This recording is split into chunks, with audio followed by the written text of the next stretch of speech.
Saudi আরবে আমি এই সাইকেলটা দিয়ে এক সময় বাংলাদেশের 1 লাখ টাকা ইনকাম করতাম। এই সাইকেলটা যখন আমি কিনলাম, অনেকে আমারে বলছিল এই সাইকেলটা দিয়ে তুমি কি করবা, কি জন্য তুমি এত টাকা দিয়ে সাইকেল কিনলা।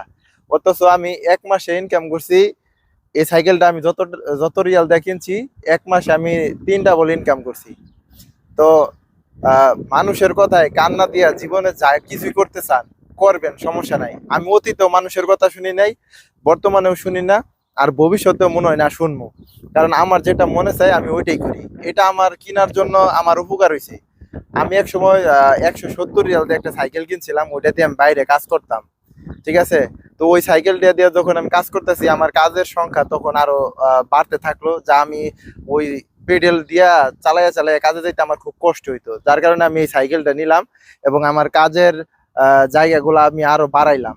মানে একটা থুই আরেকটা, আরেকটা থুই আরেকটা, এইভাবে এইভাবে কাম আমি ধরতে থাকলাম সৌদি আরবে। আর এই সাইকেলটা নিলাম।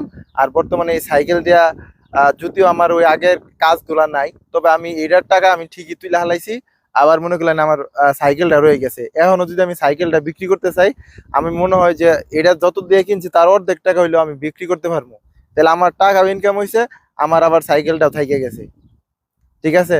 তাই এজেন্টে বলি যে ওই যে আমারে বলছিল কিছু লোক যে তুমি এই সাইকেলটা কিসের জন্য কিনলা, কিনাটাই লস, তুমি এমনিতে কাজ করতে পারতা। কাজ করতে পারতাম, নিজের শরীরের কষ্ট হইতো। আবার মনে করলেন যে এত টাকা ইনকাম করতে পারতাম না।